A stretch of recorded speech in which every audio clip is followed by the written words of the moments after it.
Bersyukur, berterima kasih Bapa, kami sudah dipersiapkan hati kami, pikiran kami. Terlebih lagi Bapa itu akan menolong kerohanian kami dengan mendengar firman. Biarlah kami boleh mengerti dan berikan kepada kami kekuatan untuk melaksanakannya dalam kehidupan kami. Terima kasih Bapa, Kau sertai hamba-Mu ketika menyampaikan firman. Biarlah Engkau pimpin bibir mulutnya, Engkau juga pimpin hati dan pikirannya agar boleh mengikuti apa yang Tuhan mau disampaikan kepada setiap anak-anak-Mu. Dengar doa kami Bapa yang kami panjatkan dalam nama Tuhan Yesus Kristus. Amin. Jemaat Tuhan, mari kita membaca bersama-sama kitab Hakim-Hakim pasal yang ke-8. Ayatnya cukup banyak tetapi kita hanya membaca beberapa bagian. 22 sampai 27 demikian firman Tuhan. Kemudian berkatalah orang Israel kepada Gideon, biarlah engkau memerintah kami, baik engkau, baik anakmu maupun cucumu, sebab engkaulah yang telah menyelamatkan kami dari tangan orang Midian.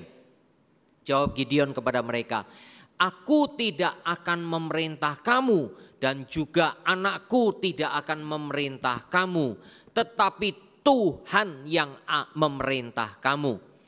Selanjutnya kata Gideon kepada mereka, satu hal saja yang kuminta kepadamu, baiklah kamu masing-masing memberikan anting-anting dari jarahannya, karena musuh itu beranting-anting emas sebab mereka orang Ismail.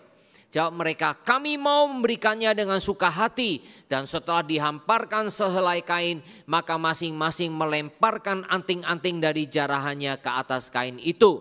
Adapun berat anting-anting emas yang dimintanya itu ada 1.700 sikal emas. Belum terhitung bulan-bulanan, perhiasan telinga dan pakaian kain ungu muda yang dipakai oleh raja-raja Midian.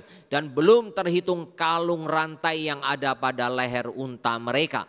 Kemudian Gideon membuat efod dari semuanya itu dan menempatkannya di kotanya di Ofra. Di sanalah orang Israel berlaku serong dengan menyembah efod itu. Inilah yang menjadi jerat bagi Gideon dan seisi rumahnya.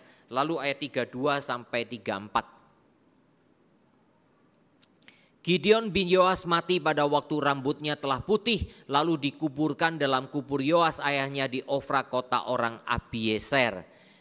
Setelah Gideon mati, kembalilah orang Israel berjalan serong dengan mengikuti para Baal dan membuat Baal Berit menjadi Allah mereka.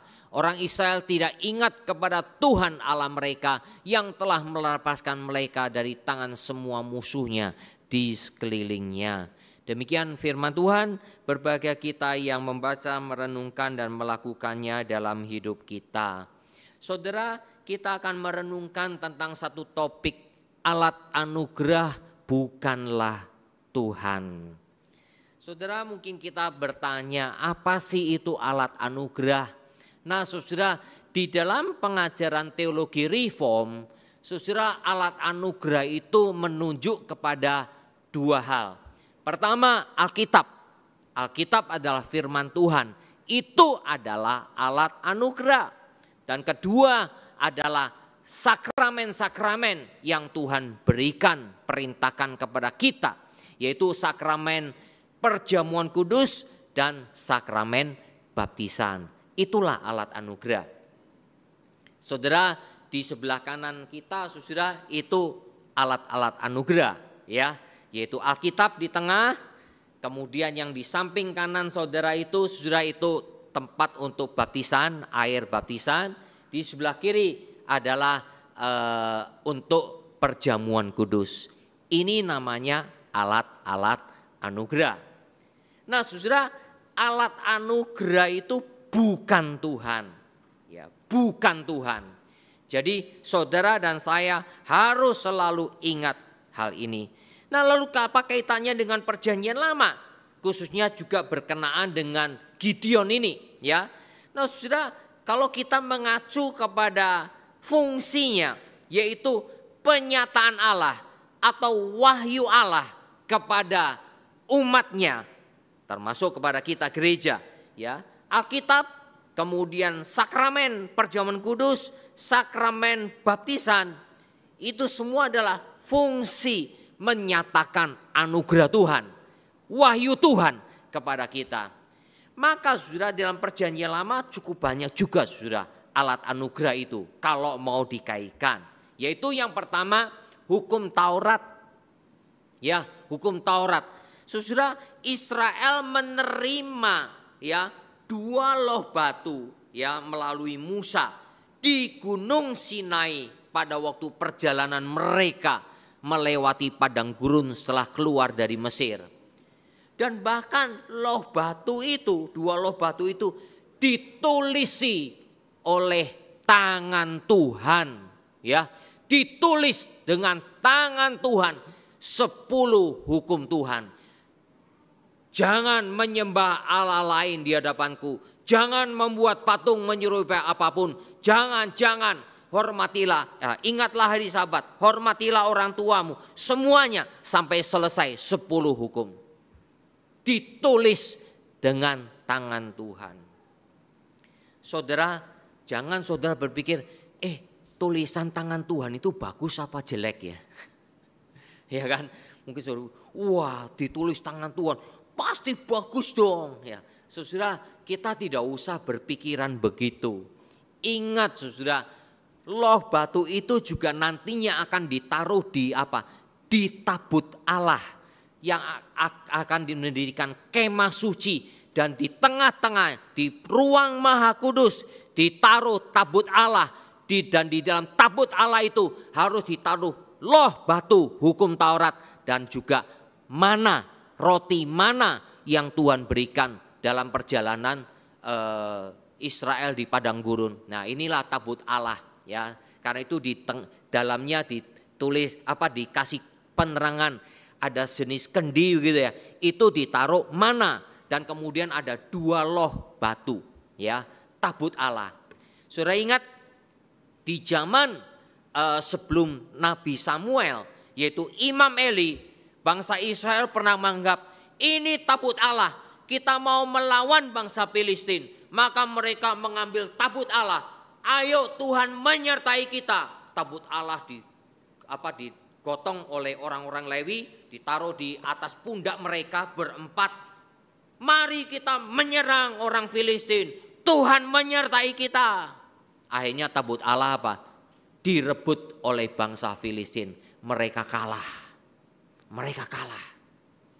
Ya, akhirnya tabut Allah ditaruh di mana? Di Dewa Dagon, tempat penyembahan orang-orang Filistin. Ya. Nah, saudara, ini kemah suci ya. Ini kemah suci. Nah, kemah suci itu tempat orang Israel beribadah, mempersembahkan korban. Ada ruang kudus di mana ada kandil dan ada tempat mezbah korban. Kemudian di tengah-tengah mereka ya ruang Maha Kudus ada tabut Allah. Dan ketika kemah suci itu didirikan oleh Musa dan ditaruhlah tabut Allah di dalamnya, lalu kemuliaan Tuhan memenuhi kemah suci. Secara khusus ada di tengah-tengah, yaitu di ruang Maha Kudus. Kayak itu digambar itu dari dari tabut Allah itu keluar terang begitu ya. Itu menunjukkan kemuliaan Tuhan. Nah, jadi saudara, kalau mau dikatakan cukup banyak alat-alat anugerah sebetulnya di dalam catatan Alkitab ya. Jikalau mengacu kepada itu, maka termasuk saudara baju efod. Baju efod itu adalah pakaian imam besar. Ya. Seperti ini kira-kira. Wah, saudara, keterangannya banyak sekali. Itu kalau baju efod itu diterangkan di dalam Keluaran pasal 28, nanti saudara bisa membaca sendiri di rumah. Itu luar biasa sekali aturan-aturan dari Tuhan. Nah, pakaian imam besar itu saudara, di tengah-tengahnya, yaitu di dada dari imam besar, dari pakaian itu, baju efod itu harus ditaruh saudara? Ditaruh 4 susun, masing-masing ada 3 batu permata. Ya, 3 batu permata, baris pertama, kedua, ketiga, 4. Adanya 12 batu permata. 12 batu permata ini masing-masing melambangkan nama suku-suku Israel, 12 suku. Jadi saudara, di batu permata itu harus diukir nama mereka. Bermula dari Ruben, Ruben paling besar. Ruben, Simeon, Lewi, Yehuda, dan seterusnya. Sampai yang terakhir Benyamin. Jadi saudara, inilah batu-batu permata yang menjadi pusat dari dada imam besar. Yang artinya bahwa inilah umat Allah. Umat Allah yang diwakili oleh imam besar. Apalagi ketika mengadakan perayaan hari raya yang penting. Baik hari Paskah, hari Pentakosta, hari roti tidak beragi. Nah, itu 3 hari raya yang paling penting bagi orang Israel. Dan mereka harus selalu beribadah di bait Allah. Saudara, kalau seperti kita pendeta mau perjamuan kudus, mau baptisan, ya itu pakai apa? Toga, ya, toga. Ya itu ada ada juga selendangnya itu, ada selendangnya itu yang melambangkan denominasi gereja, ya. Nah, saudara, itulah pakaian kependetaan begitu ya. Nah, kalau imam besar luar biasa saudara. Itu sesuatu yang sangat-sangat dihargai sekali. Saudara kalau nonton film The Chosen, pilihan ya, kaum pilihan. Itu film seri tentang Yesus dengan murid-muridnya. Ya, Yesus yang memilih murid-murid, 12 murid. Nah, dalam film The Chosen itu di 1 episode, saudara, ketika datang hari raya Paskah, di mana Yesus dan murid-murid mau merayakan Paskah juga, mempersiapkan Paskah. Saudara ingat ceritanya, saudara, kalau kamu ketemu seorang pria laki-laki membawa buyung, ikutilah dia, karena di rumahnya di atas dia akan menyediakan tempat untuk menyediakan Paskah. Wah, itu data yang akurat sekali dari kata-kata Tuhan Yesus. Saudara, seorang laki-laki membawa buyung itu tidak pernah terjadi di antara orang Israel. Yang biasa membawa buyung itu apa? Kendi, perempuan. Tapi ini laki-laki. Nah, dalam film The Chosen itu betul seorang laki-laki, ya katanya di rumahnya laki-laki itu ternyata Markus gitu ya dalam tafsirannya, Markus ya. Nah, betul. Nah, kamu siapkan ya, dan ada keledai di situ. Ambillah untuk menjemput Tuhan. Nah, sebelum pada waktu persiapan Paskah itu, nah imam besar Kayafas datang ke mana? Ke Pilatus. Untuk apa? Untuk mengambil efod, jubah kebesaran, pakaian kebesaran imam besar. Yang memang saya aneh, walaupun sampai sekarang saya mau cari infonya belum dapat. Apakah betul pakaian efodnya itu disimpan oleh kerajaan Romawi? Ya, Pontius Pilatus. Ditaruh di satu lemari dan ada kunci yang khusus gitu ya. Lalu imam besar Kayafas menemui Pilatus mau minta apa? Baju efod. Lalu ditemui sama Pilatus, hanya dikasih kuncinya, kunci Pilatus buka, seperti mau dimainin oleh Pilatus ya, mau diambil. Wah, imam besar kayak jangan gitu ya, seolah-olah mau melawan gitu ya. Tidak boleh, kamu orang kafir, tidak boleh menyentuh pakaian imam besar. Karena imam besar pada waktu mau merayakan Paskah juga harus menjaga kesucian, saudara. Wah, kalau tidak hati-hati, imam besar masuk ke ruang kudus tidak suci, bisa mati. Saudara ingat khotbah saya? Kayak itulah saudara, imam besar ketika masuk ke ruang maha suci, kalau bisa di kakinya itu dikasih apa? Diikat kelintingan, kayak lonceng gitu ya. Ya, kalau dia jalan ke sana kemari, masih bunyi loncengnya, klinting, masih hidup. Tapi kalau tiba-tiba diem, nggak ada suara, wah ini bisa-bisa mati. Nah, karena itulah saudara dikasih tali juga. Kalau mati nggak ada yang berani masuk. Dengan tali itu kemudian di kayak layangan gitu ya. Wah, nggak ada tanggapan, berarti mati. Mungkin ditarik gitu ya nanti ya supaya keluar. Saudara, karena itu saya kembali lagi. Imam besar Kayafas, jangan. Nah, karena apa? Harus imam yang lain yang mengambil jubah itu, ya efod itu. Dengan apa? Dengan ada jenis kayak gantungan untuk ambil. Karena enggak boleh suci, karena itu enggak boleh jadi kotor, menjadi terkontaminasi begitu. Padahal kalau saudara baca Alkitab, saudara, Kayafas sendiri sebetulnya enggak layak menjabat sebagai imam besar. Kenapa? Kayafas itu menantunya Hanas. Hanas itu yang adalah imam besar, dia keturunan Harun kemungkinan, ya keturunan Lewi, keturunan Harun, yang harus meneruskan adalah anaknya, bukan mantunya. Saudara kalau baca Injil Yohanes ditulis itu mantunya, ya, atau Hanas itu mertuanya. Itulah saudara kadangkala ya di gereja itu juga bisa terjadi ya pendeta sudah mendirikan gereja, hanya anaknya juga nerusin. Setelah itu cucunya nerusin. Ya. Memang saudara kalau berdasarkan perjanjian lama, kalau imam besar memang betul keturunan, itu betul, tidak salah. Ya. Nah saudara, tapi akhirnya kadangkala gereja ikut-ikutan gitu ya. Ataupun papanya udah jadi majelis pengaruh besar, ketua majelis. Nanti anaknya juga harus jadi ketua majelis gitu ya. Itu aneh gitu ya. Nah sekali lagi saudara, ini Hanas ini sebetulnya juga punya anak laki-laki sudah. Tetapi ya kembali lagi ya dicatat di Injil Yohanes, saudara baca sendiri.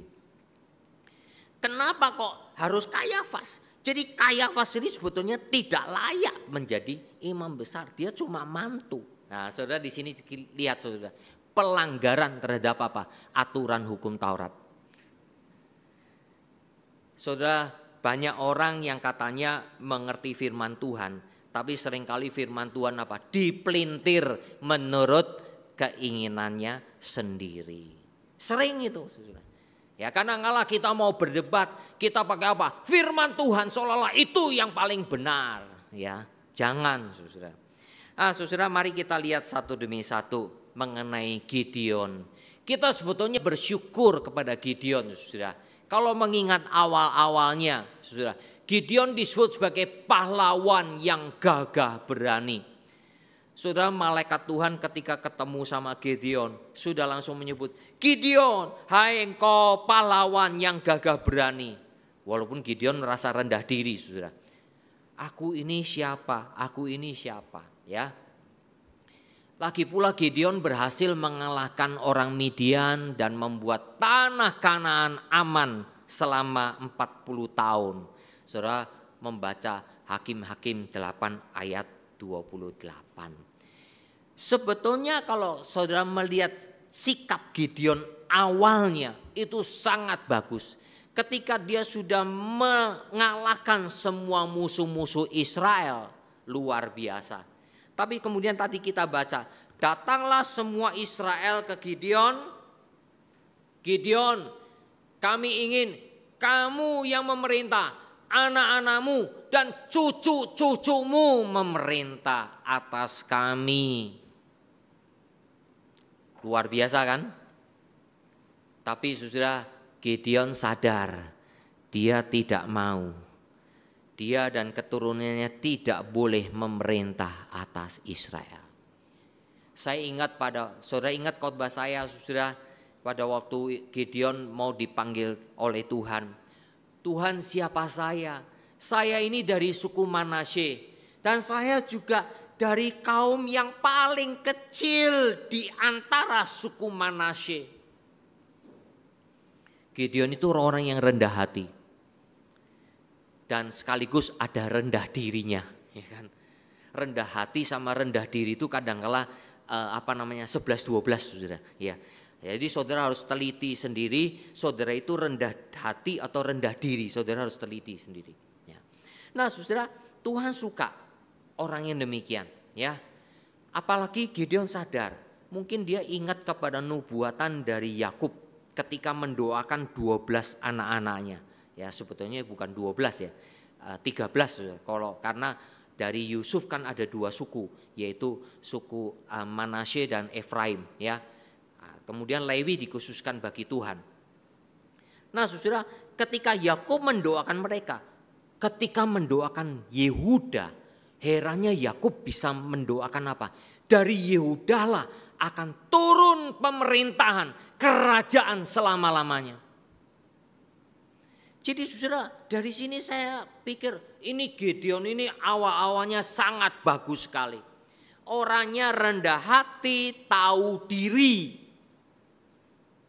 Sekali lagi, rendah hati, tahu diri. Kalau dia tidak rendah hati, dia tidak akan tahu diri. Dia tahu diri, dia bukan suku Yehuda, dia cuma suku Manasye. Dia rendah diri juga, selain rendah hati, dia kaum yang terkecil di antara semua kaum Manasye. Tuhan tidak mau orang sombong. Tuhan tidak mau orang yang tinggi hati. Orang yang tinggi hati sudah itu pasti cepat sekali melupakan Tuhan. Pasti cepat melupakan Tuhan. Saudara ingat khotbah minggu lalu bukan? Mengandalkan Tuhan, bukan mengandalkan manusia. Ketika mau memilih orang-orang yang akan berperang, Gideon kumpulkan banyak orang, banyak yang tergerak. Masih kebanyakan setelah itu yang baru menikah, yang baru punya anak, yang apalagi ada syarat-syaratnya, kalau saudara kan sudah mendengarkan. Sudah pulang ke rumah, yang juga punya hati, aduh nanti kalau perang aku takut, pulang sana ke rumah. 1.000 orang, masih kebanyakan Gideon. Pilih lagi, akhirnya terkumpul 300, yaitu orang yang minum seperti anjing atau minum seperti seorang tentara. 300 saja untuk mengalahkan orang-orang Midian. Supaya apa? Supaya Israel tahu yang mengalahkan orang Midian bukan tentara-tentara itu, tapi Tuhan. Kalau saudara membaca Alkitab dengan baik-baik, saudara, hampir cara Tuhan untuk menolong Israel selalu dalam kondisi yang minimize, kondisi yang paling lemah, kondisi yang paling tidak ada harapan. Itulah Tuhan kerjakan sesuatu. Karena kalau ada harapan, karena kalau ada kekuatan, karena kalau ada kepintaran, kepandaian, pasti manusianya akan apa? Sombong daripada memuliakan nama Tuhan. Saudara yang dikasihi oleh Tuhan, kita bersyukur sebetulnya kepada Gideon. Karena itu Gideon katakan, Tuhan yang memerintah atas Israel. Bukan saya, bukan keturunan saya. Luar biasa. Mengapa Gideon ingat demikian? Karena Tuhan akan memimpin sesuai rencananya. Bukan rencana manusia. Gideon sadar itu. Tuhan punya blueprint. Tuhan punya rencana jangka panjang yang tidak mungkin bisa dipahami oleh Gideon. Tidak mungkin. Dan selain itu apa? Hukum Tuhan yang akan menjadi landasan kehidupan umatnya. Bukan hukumnya Gideon. Bukan tradisinya Gideon. Bukan keinginannya Gideon. Bukan. Tapi apa? Tuhan dan firman Tuhan. Sebetulnya kalau sampai di sini kita bersyukur sudah kepada Tuhan. Karena apa? Gideon memimpin suatu gerakan, movement. Saudara kalau perhatikan Alkitab, Musa ketika memimpin Israel keluar dari Mesir, itu movement. Saudara. Pada waktu Musa udah umur 40 tahun, merasa diri layak, merasa diri cukup, kepandaiannya cukup. dia mau apa? Mau mencoba menjadi hakim atas mereka, orang Israel. Ada orang Israel sedang dianiaya sama Mesir.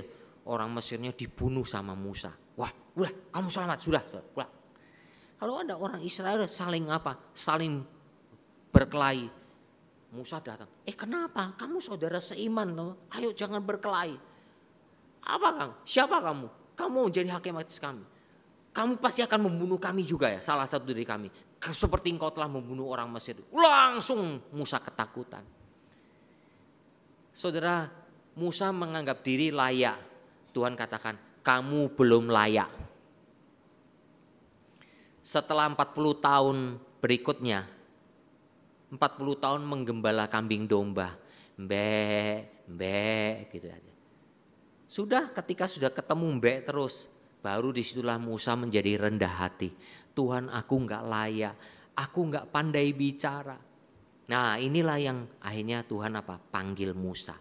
Melakukan suatu movement, pergerakan yang luar biasa. Tuhan Yesus juga begitu, pergerakan. Memimpin murid-murid belajar kehidupan bersama Yesus. Itu gerakan. Apalagi setelah Pentakosta, ya, turunnya Roh Kudus, maka murid-murid berani memberitakan Injil. Itu movement. Saudara, kalau membaca buku-buku yang baik, buku-buku yang penting, movement selalu sangat-sangat luar biasa, apalagi itu dari Tuhan. Tetapi ingat, kalau movement tidak dipelihara dengan baik, akhirnya menjadi monumen. Movement from movement to monument. Hati-hati. Saudara, GKI mungkin juga suatu gerakan. Tapi ketika kita sudah punya tempat gedung gereja ini, tapi kalau di dalamnya orang-orangnya tidak ada gerakan dari Tuhan, tidak ada cinta Tuhan, tidak ada kesungguhan untuk berkorban bagi Tuhan, tidak ada api yang menyala-nyala, yang mau betul-betul membela Tuhan, mengikuti rencana Tuhan, nanti lama-lama ini gedung cuma jadi monumen. Di Eropa banyak gedung gereja jadi monumen. Bahkan bukan hanya Eropa, saudara pernah ke Asia Kecil, perjalanan melintasi gereja-gereja di Asia Kecil yang ngomongnya gereja yang pernah diberi wahyu oleh Tuhan, gereja di Pergamus dan sebagainya. Atau saudara perjalanan penginjilan Paulus, betul kan? Itu movement. Penginjilan perjalanan Paulus, waduh, ke Tesalonika, ke Filipi, ke Efesus, ke Galatia, waduh, Tesalonika, luar biasa. Itu movement.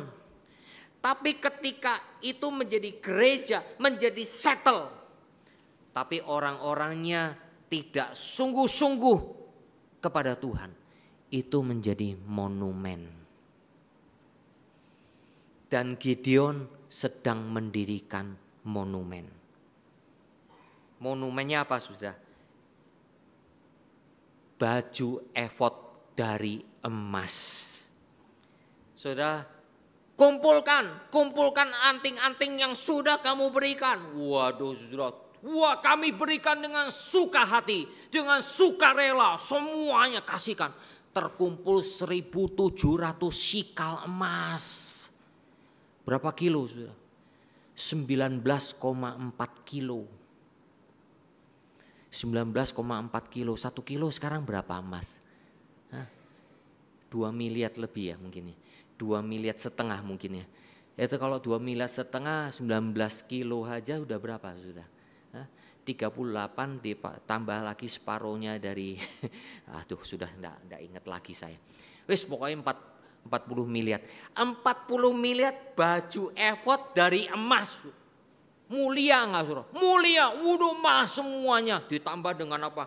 Batu-batu permata itu 12. Waduh, mulia sekali. Tapi ini jadi monumen, saudara. Saya kadang-kadang enggak bayangin ya. Misalnya, ini cuma misal, saudara.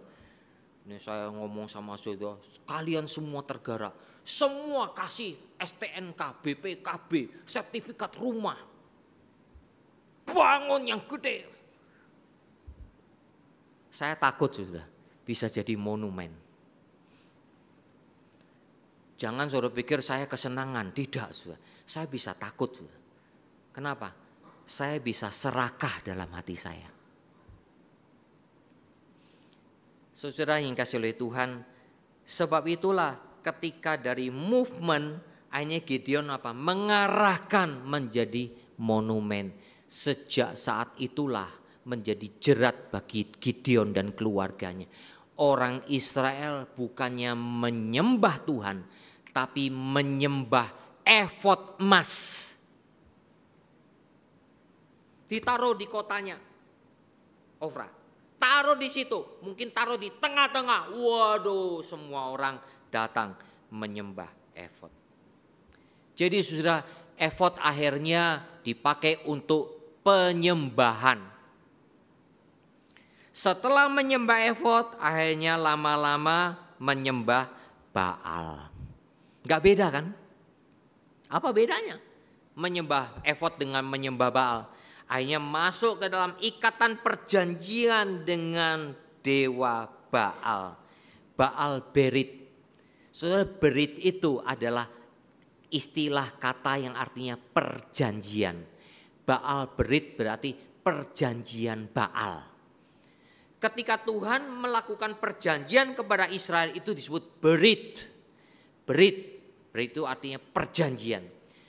Ya, Yahweh Berit, perjanjian Yahweh. Nah, ini akhirnya kepada Baal.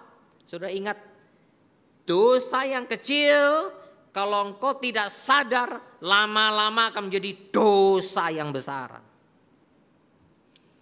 Kembali lagi tadi kepada efod di film The Chosen. Saudara, imam besar sendiri loh, Kayafas, dia tidak sadar. Tapi dia mungkin bilang, aku benar kok, aku kan menantunya Hanas, imam besar. Enggak apa-apa aku menduduki jabatan imam besar. Sebetulnya itu salah. Saudara, orang kalau sudah sekali melanggar firman, walaupun itu kecil saja, seolah enggak apa-apa, toleransi. Akhirnya menjadi apa? Pelan-pelan akhirnya mengarah kepada apa? Penyimpangan yang lebih dahsyat. Biasanya begitu. Saudara, Kayafas mau minta baju efodnya. Dipermainkan sama Pilatus. Dipikirnya itu suci. Tapi sebetulnya kamu sendiri juga enggak suci. Kamu dapat jabatannya karena apa? Kong kali kong. Kadang kalau sudah di gereja kan bisa begitu sudah. Kong kali kong. Ya, pendeta juga bisa begitu, kong kali kong. Ya, KKN. Ya, kolusi nepotisme. Saudaraku yang kasih oleh Tuhan, inilah yang membuat saudara dan saya harus berhati-hati di dalamnya. Saudara ingat ya bahwa alat anugerah itu adalah mengingatkan kita untuk mempercayai Tuhan dan karya-karyanya. Alat anugerah. Ya, kalau seperti kita sudah Alkitab. Alkitab adalah firman Tuhan, betul. Kita yakin, kita percaya. Tapi firman Tuhan untuk apa? Alkitab untuk apa? Untuk dibaca, untuk direnungkan, ya. Kok enggak keluar ya? Untuk dibaca, untuk direnungkan, untuk dilakukan. Saudara, Alkitab, saudara jangan taruh di atas, di situ pasangin lilin ataupun kemudian lampu neon, colokin lampu nyala. Alkitab, aku orang Kristen, ditambah kasih salib di situ. Lalu di situ saudara sembahyang. Bukan. Itu nanti apa bedanya dengan yang dulu? Saya kan dulu Konghucu ya saudara. Papa saya fotonya ditaruh situ sama engkong saya atau nenek saya. Lalu dikasih tempat hiu, kasih lilin di situ. Sembahyang. Tuhan. Walaupun saudara menyebut Tuhan, Alkitab bukan untuk disembayangin. Saya dulu salah, saudara, waktu awal-awal saya percaya Tuhan.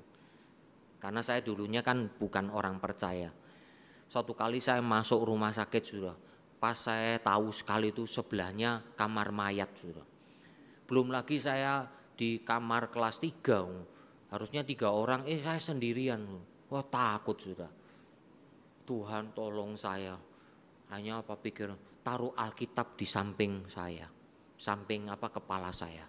Supaya tidurnya nyenyak, taruh di bawah bantal supaya tidurnya nyenyak. Saya salah itu. Itu salah. Alkitab itu untuk dibaca, direnungkan, dipercayai firman Tuhan, ya, perintah Tuhan, lakukan itu.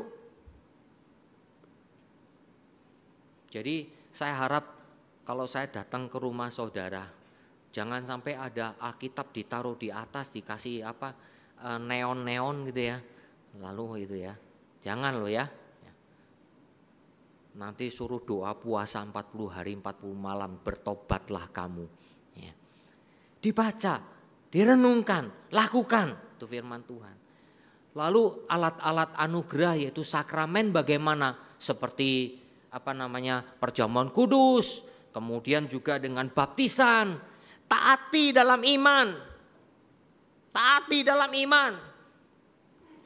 Inilah saudara, orang kalau sudah pemahamannya salah, itu pasti tingkah lakunya salah.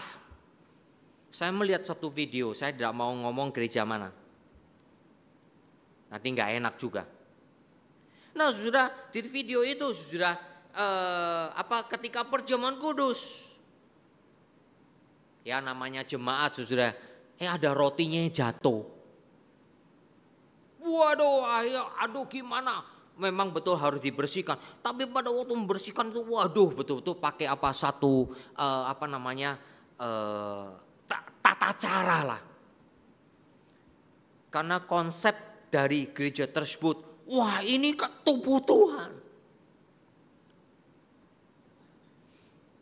Saudara, ketika saudara mengambil roti dan anggur, saudara ingat roti dan anggur itu bukan pengganti Tuhan. Bukan pengganti, ini ada kuasa Tuhan. Kan ada gereja tertentu sampai rebutan itu roti perjamuan kudus. Bukan. Kalau Paulus saudara ngomong di Korintus saudara, tidak ngomong tentang mujizat. Ngomongnya apa? Ada orang yang memperlakukan roti dan anggur dengan cara yang salah sehingga ada orang yang sakit, bahkan ada orang yang mati. Itu dicantumkan di Korintus. Saudara ingat, alat anugerah itu bukan Tuhan. Tidak perlu saudara dewa-dewakan. Tapi bukan berarti juga saudara perlakukan dengan sembarangan juga. Ya jangan ya. Yang ngapain juga Alkitab diinjek-injek ya. Kalau orang menginjak-injak Alkitab kan ya, yang di zaman dulu kan Alkitab diinjak-injak oleh orang-orang yang tidak percaya Tuhan. Ngapain kita nginjak-injak Alkitab? Ya kan? Nah salib, saudara, gereja mula-mula salib itu bukan lambangnya Kristen. Di zaman gereja mula-mula salib itu banyak orang-orang yang disalib, betul kan? Zaman gereja mula-mula yang jadi lambang itu apa?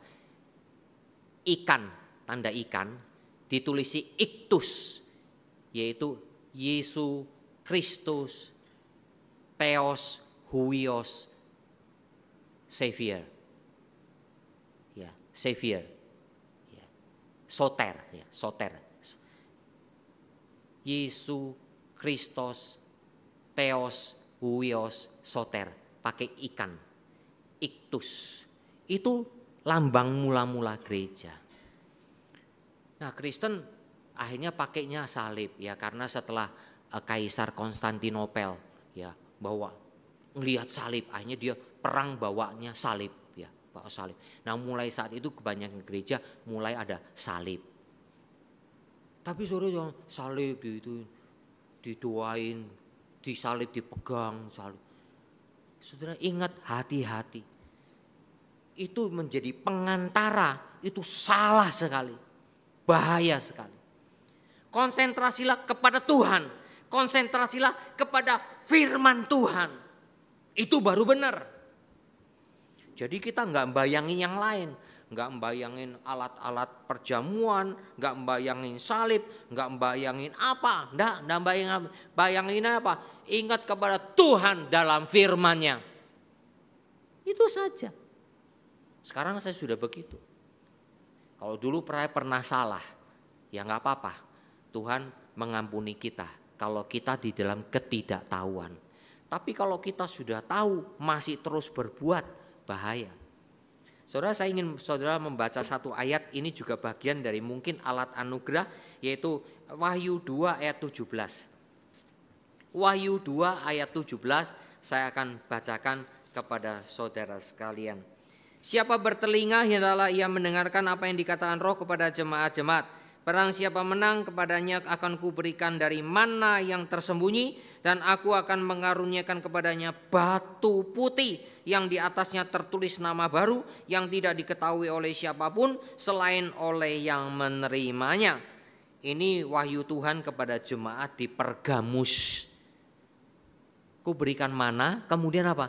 Batu putih yang tertulis namanya. Apa itu batu putih? Saya tidak tahu. Apakah di lambang dadanya efod itu ada batu putih? Mungkin. Ya, kalau dikatakan diamond, berlian. Berlian itu mungkin disebut putih ya, walaupun itu sebetulnya bening. Tertulis namanya. Nah, saudara, di adat istiadat Palestina dulu, batu putih itu adalah salah satu tanda atau lambang. Kalau orang telah berbuat mencemari seorang gadis, seorang perawan, diperlakukan tidak benar, tidak baik, maka orang yang kedapatan melakukan itu bisa dibunuh, harus dibunuh. Tetapi kalau orang tersebut mengatakan minta maaf, saya mau membayar tebusan, dan ternyata tebusannya itu diterima oleh suku tersebut, keluarga tersebut, maka laki-laki yang melakukan pelanggaran tersebut akan diterima. Kemudian apa? Dia akan tidur di tenda putih. Kemudian kalau dia berjalan kemana pakai apa? Unta putih. Dan bahkan di depan tenda itu harus dikasih batu putih. Sehingga apa? Ketika orang lewat, mereka tahu bahwa orang ini memang dulu melakukan kesalahan, tetapi tebusannya telah diterima oleh keluarga dan oleh suku tersebut, maka orang itu telah ditebus.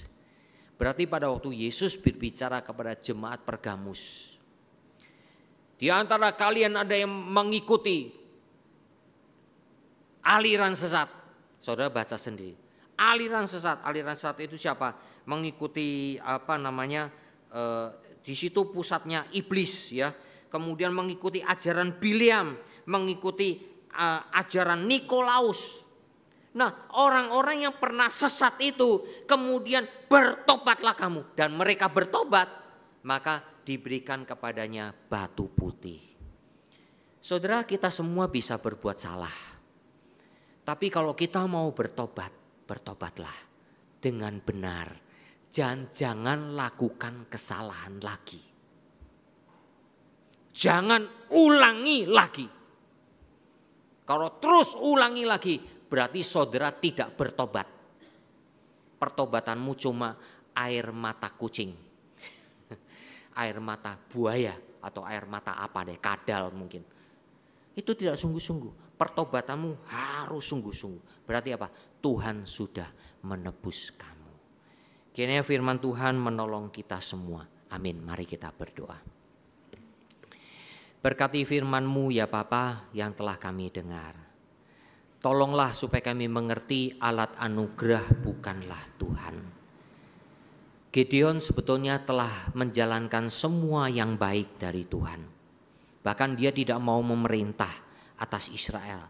Bahkan anak cucunya pun tidak akan memerintah. Biar Tuhan yang memerintah.